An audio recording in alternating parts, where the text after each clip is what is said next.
Hey guys listening my podcast on Ramayana and Adipurush. देखिए, इस podcasting के इस एपिसोड में पॉडकास्ट के इस एपिसोड में हम आदिपुरुष और मैं आदिपुरुष और 1993 में रिलीज हुई युगो सर की Ramayana the legend of prince Rama के बारे में बात करूंगा। मोटा मोटा हम जान लेते हैं कि हम इस कंपैरिजन में क्या क्या बात करेंगे। सबसे पहले हम डायरेक्शंस की बात करेंगे, उसके बाद हम इमोशंस, प्लॉट और सारा सारा कुछ पॉजिटिव और नेगेटिव क्या क्या कंपनीज था। सबसे पहले आदि पुरुष के बारे में। देखिए, आदि पुरुष को 2023 में ओम रावत ने डायरेक्ट किया था। ओम रावत के डायरेक्शन में बनी सॉरी ताना ताना जी, जो कि रियली में एक सुपर हिट मूवी रही थी। मूवी की शुरुआत में हमें रावण के बारे में बताया जाता है, कैसे उसको ब्रह्मा जी से वरदान मिलता है कि कोई इसे देवता देवता राक्षस कोई भी जानवर उसे नहीं मार सकता। फिर वो अपनी शक्तियों का गलत उपयोग करते हुए, जो हमारे राम जी वनवास जा चुके हैं 14 साल के लिए, सीता माता का हरण कर लेता है। फिर किस तरह से राम जी अपनी ताकतों की यूज़ करते हुए, अपने पुरुषार्थ को यूज़ करते हुए, वो कैसे रावण से लड़ते हैं और सीता को अपने साथ ले जाते हैं। ये कहानी पूरी इस पे बेस्ड है। खैर, मूवी के डायरेक्शन में सच्ची में ये महसूस होता है कि प्रोडक्शन पे बिल्कुल भी पैसा खर्च नहीं हुआ है। डायरेक्शन में उन्होंने बहुत ही हल्का फुल्का अपना कट वट दिखा के अपने आप को ऐसा, मतलब वीएफएक्स सच्ची बहुत बुरी तरह से यूज़ करे गए हैं। मैं तो ये सोच के हैरान हूँ कि जिस तरह से रावण का उन्होंने वाहन बना रखा है, वो लिटरली बहुत बुरा था। खैर, मैंने उसको देखा, समझा चीज़ों को। एक्टर भी इतने कुछ खास लगे नहीं मेरे को, सिवाय कृति सेनन और राम जी का अवतार देखते हुए। जो सारे इमोशंस थे वो बिल्कुल भी रिकनेक्ट, मतलब कनेक्ट ही नहीं हो पा रहे थे उस मूवी से। कनेक्शन सिर्फ मुझको हुआ राम सिया का सॉन्ग था, जिनको बहुत ही अच्छे सिंगर्स ने गाया है। उसमें पूरे के पूरे इमोशंस मेरे को देख के लगा भी कि हाँ, मूवी में कुछ दम होगा। उस बेसिस मैंने देखी, बट मुझे नहीं लगा। नेगेटिव पॉइंट, सबसे बड़ा पॉइंट है उसका वीएफएक्स का और स्टोरी टेलिंग में डायलॉग्स का। देखिए, हमारे धर्म के लिए, पुरातन धर्म के लिए, इस सनातन धर्म के लिए राम जी, लक्ष्मण राम हो गए, सीता माता होगी, या फिर कृष्ण जी हो गए, या भगवान जी, हमारे लिए हमेशा भगवान का कंपैरिजन करना किसी से भी बहुत ही अलग है। उनके बदौलत ही उनको देखते हुए हम आम आदमी जैसे लोग इन चीज़ों को महसूस करते हैं, समझते हैं और आगे बढ़ते रहते हैं। ये हमारे लिए प्रेरणादायक स्रोत रहते हैं। तो उनके पर्सपेक्टिव्स के, हमारे पर्सपेक्टिव से उनके लिए जो जगह है वो बहुत ही ज़्यादा ऊंची है, क्योंकि वो हमारे लिए भगवान है। तो भगवान के मुंह से गाली सुनना और जो छोटे मोटे वो डायलॉग सुनना हमारे लिटरली बहुत बुरा चीज़ थी। मैंने मूवी को देखने की कोशिश करी, बट नहीं, मैं देख नहीं पाया पूरी तरह, खींचता रहा आगे। बट हाँ, मूवी को मैं स्टार तो क्या ही बोलूँ, बस नेगेटिव सबसे बड़ा वीएफएक्स है। काफ़ी सारे नेगेटिव पॉइंट्स हैं इसमें, रेड फ्लैग है, जो मूवी देखने लायक भी नहीं थे। अगर आप देख चुके हो तो कोई प्रॉब्लम नहीं, आप मेरे लास्ट से लास्ट वाले पॉडकास्ट में आप सुन सकते हैं 1993 की रामायण के बारे में।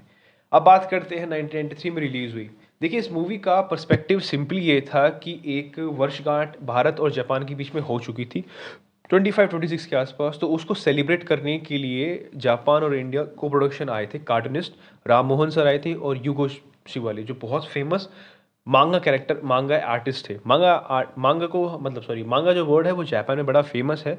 उन लोग, वो जो एक कॉमिक आर्ट होती है उसको उनको मांगा बोलते हैं, यहाँ पर कॉमिक्स बोलते हैं। उन आर्ट के बड़े वो थे, उन्होंने बहुत ही अच्छी मूवी ये बनाई थी। देखिए, मेरा पूरे का पूरा बचपन, खैर वो तो बहुत छोटी बात है, पहले स्टोरी की बात करते हैं। यहाँ पर हमें रामायण के सबसे मेन कैरेक्टर राम जी के बारे में बताया जाता है। कैसे राम जी ने अपने 14 साल का वनवास पूरा, मतलब काटा। उसमें जिस तरह उन्होंने अपने राजा दशरथ, अपने पिताजी का घर छोड़ा, कैसे वो वनवास में, मतलब उन्होंने वन में बिताया सीता के साथ। रावण जी ने सीता, सॉरी रावण जी क्या बोल रहा हूँ, रावण ने सीता माता को हर लिया, और वो अपने प्राण पे खेल के सीता माता को वापस लेके आते हैं और अपना 14 साल का वनवास पूरा करते हैं। ये पूरी कहानी है पुरुषोत्तम राम पे, बहुत ही अच्छी तरह दिखाई गई है। मूवी का सबसे बड़ा प्लस पॉइंट उसका नरेशन है। शत्रुघ्न सिन्हा की आवाज़ में नरेशन लिटरली बहुत पावरफुल लगता है। और जब ये मूवी रिलीज़ हुई थी, और उसमें जिस तरह के हमारे वॉइस ओवर एक्टर लिए, वो रियली बखूबी थे। हर एक कैरेक्टर को वॉइस ओवर दिया है रामानंद सागर के एक्टर्स ने। और इनके जो मेन विलन है रावण का, उनका दिया है आपके वॉइस ओवर, मुझे नाम सर का याद नहीं आ रहा, अनुपम खेर तो नहीं है, सॉरी सर्च कर लेना। सीता माता के जिस तरह से कैरेक्टर दिखाया गया है, तो शत्रुघ्न सिन्हा की आवाज़ में कहानी को जिस तरह से निर्देशित मतलब वॉइस ओवर दी गई है वो बहुत ही ज़्यादा कनेक्टिविटी फील कराती है। उसमें बहुत ज़्यादा इमोशंस हैं, गाने भरपूर हैं। गानों के बारे में अगर मैं क्या ही बात करूँ तो जिस तरह से गाने रिलीज़ करे गए, गाने का इमोशंस डाला गया, वो बहुत ज़्यादा बखूबी अच्छा है। इन चीज़ों को मैंने समझा, देखा। मूवी बचपन में जब दिवाली दशहरा के जब सीजन्स आते थे तो कभी ऐसा दिन, ऐसा कोई साल नहीं गया जब कार्टून नेटवर्क ने ये मूवी रिलीज़ ना की हो। मेरा पूरा का पूरा बचपन इन ही मूवी पे बीता है, तो ये एक कनेक्टिविटी मैं हमेशा महसूस करता हूँ। सीता माता का बचाना, इंद्रजीत का हमला करना, राम जी का समुद्र की बात करना कि मुझे पुल बनाना है, वो बात, वो एक जिस तरह से डायरेक्शन कलरिंग दिखा रखी है वो लिटरली छूती है। और ऊपर से उस पे इंडियन कल्चर का म्यूज़िक यूज़ कर लेना वो एक ही पर्सपेक्टिव दिखाता है।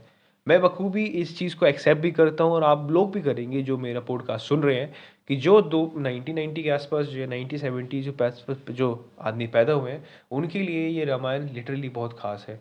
भले ही वो अदर कल्चर थे, उन्होंने बिल्कुल भी इसमें अल्टर नहीं करा है, जो कि मूवी अच्छी भी लगी मेरे को। एट एंड में जिस तरह से चीज़ें दिखाई गई है कि रावण मर जाता है नाभि से, तो उसका जो आधा शरीर है उस पर पूरे पेड़ उग जाते हैं। राम जी के कुछ अच्छे वचन इसमें, अच्छे नहीं बहुत सारे वचन थे जो हमें बहुत कुछ ज्ञान देते हैं। एक बड़ा ही अच्छा उसमें बातचीत करते हुए एक सीन में दिखाते हैं कि वो रावण के जो योद्धा थे उनको भी जलाते हैं। लक्ष्मण जी पूछते हैं क्यों, क्यों ये हमारे दुश्मन नहीं है? राम जी कहते हैं कि युद्ध तक हमारे दुश्मन थे, पर युद्ध के बाद तो हर कोई दोस्त मतलब दोस्त होता है, और युद्ध के बाद तो मतलब हर किसी को जाना होता है, तो कौन पराया कौन अपना, जो है उसे जला दो। ये चीज़ दिखाई गई। सबसे बड़ा कंपैरिजन मैं करूँगा तो यहाँ पर है, देखिए एनिमेशन सीरीज़ में हमेशा इमोशंस पे बहुत ज़्यादा जोर दिया जाता है, और जो चीज़ हम वीएफएक्स के द्वारा नहीं दिखा सकते रियल में, वो एनिमेशन पे दिखाने का तरीका ही अलग होता है। यहाँ पर अगर मैं वानर सेना की बात करूँ, हनुमान जी, अंगद और जो भी वानर सेना थी जो हमारी एनिमेशन मूवी 1993 में रिलीज़ हुई थी, उसमें बहुत ही बखूबी तरह से दिखाया गया एज़ कम्पेयर टू आदि पुरुष में। आदि पुरुष में तो मुझे समझ ही नहीं आ रहा था कि ये किस तरह का उन्होंने वीएफएक्स यूज़ किया जो लिटरली एक पूरे का पूरा अच्छा सा वानर नहीं बना सके। बहुत कुछ डिटेलिंग मिस थी उसमें। मैं ज़्यादा डिटेलिंग में नहीं जाऊँगा। खैर, मूवी का कंपैरिजन काफ़ी चीज़ों में हो सकता है, म्यूज़िक के तौर पे हो सकता है। उन्होंने म्यूज़िक जितना अच्छा दिया था रामायण का, वो बहुत ही अच्छा था 1993 का। इस वाले के तो कुछ फ़ायदा ही नहीं लगा मेरे को। पर खैर, आप मूवीज़ देखिए, दोनों कंपेयर करिए, देखिए। बायकॉट करने का कोई फ़ायदा नहीं होता, क्योंकि इन्होंने काम किया है भाई हमारे लिए, आदिपुरुष जो भी है। किसी का काम ना देखना ये तो समझदारी वाली बात नहीं है, हमने पैसे पे करे। जाके देखिए, ये 1983 की भी रामायण देखिए, यूट्यूब पे मिल जाएगी आपको। And thank you for just crossing me listeners 2 lakh, and I really thank you so much. आपके बिना शायद कुछ हो भी नहीं पाता। थैंक यू, ऐसे सुनते रहिए, आपको मूवी के बारे में बहुत कुछ सीखने को मिलेगा। मेरा अभी हाल ही में मैंने एटॉमिक हैबिट पूरी कंप्लीट कर दी है, जिसका मैंने बुक समरी रिलीज़ कर चुका हूँ इस होप ऑफर पे। कई दिनों के बाद वो रिलीज़ हो जाएगी। Just thank you so much.